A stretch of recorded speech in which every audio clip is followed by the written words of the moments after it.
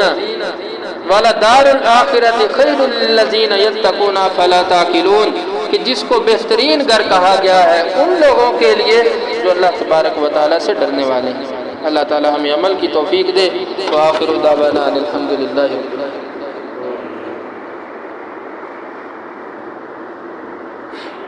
ان الحمد للہ نحمده ونستعینه ونستغفره